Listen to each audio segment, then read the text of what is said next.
Jen, thank you. Developing this morning, President Trump now on a 17-day working vacation in New Jersey. This comes, however, as the White House has still not responded to Russia's move to kick out hundreds of diplomats. U.S. Secretary of State Rex Tillerson saying a decision will be made by September the 1st. That is the deadline that Moscow has imposed to have all diplomats out.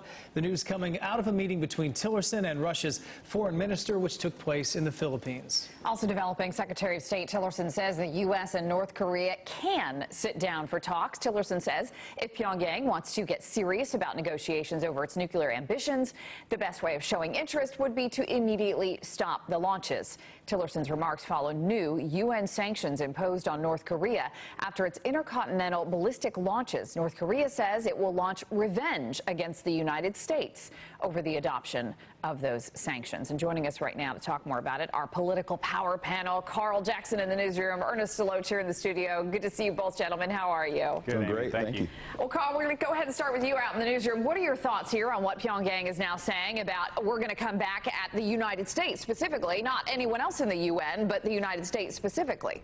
Well, you know what? I think it's virtually impossible. These sanctions are very tight. I wish Rex Tillerson wouldn't have come out after they were already imposed. There's no need to talk to North Korea right now.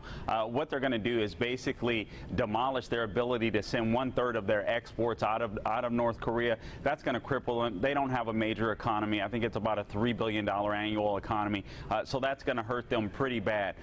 I'm guessing that once the big chubby dictator in North Korea can no longer eat, I think he's going to start listening to America. So I wish Rex Tillerson, you can't send mixed messages. Just stay with the sanctions and stay strong, and I think America will be fine. Ernest, how important is it for the Chinese to get behind us on this? And really, are they the only ones who truly have the power to sort of dismantle what is happening there? That's a great point. I think it's essential that China joined the effort and supported the sanctions in this regard. As Carl has said, North Korea is somewhat isolated economically. It's a rather small economy, but the one sort of ally they had economically was China. And so I think it does a great deal, not only to enforce the sanctions and try to bring North Korea back in line, whether or not they can actually come to the table and have actual diplomatic discussions with the United States on these issues, as Secretary Tillerson has indicated, remains to be seen. But the other big deal I think about China sort of backing this sanctions deal is it is seen clearly as, and I think it actually is, sort of an overture to the United States. We have seen a deteriorating relationship between China and the United States. We have our own issues with regard to what China's been doing with regard to the Asian continent and where they're trying to establish themselves. We've had some issues in the South China Sea, etc. So obviously it not only does a good job to bring the diplomatic community together against North Korea, but it's also an overture to the United States, and maybe says something positive finally for Secretary of State Tillerson's sort of tenure as Secretary of State. A lot of issues still going on there. A lot of appointments still need to be made. Still no deputy Secretary of State. Still no one sort of in that region that we can look to for leadership. But it's a good sign. All right, let's talk, gentlemen, quickly about the 17-day working vacation. Carl, thoughts on that? Yeah, there's no vacation going on. I'm kind of astonished at this headline.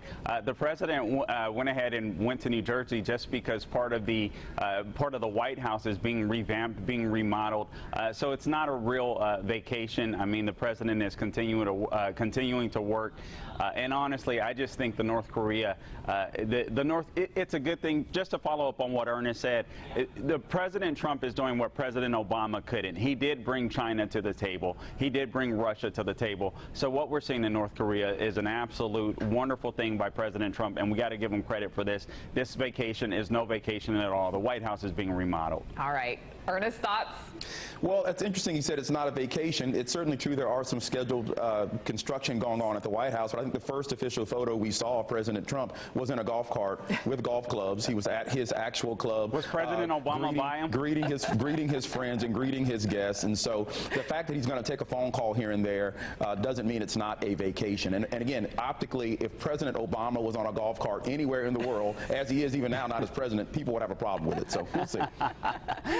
President Obama played a lot of golf. I'm sure they're playing together at times. We don't know about I don't know about that. I can tell you where Bob Fryer is right now. He's on a golf course. All right, good to see you both. Carl Jackson, Ernest Deloach, always great to see both of you. Thanks so much for coming in and sparring with us as always. Thanks. Thank you. All right, on the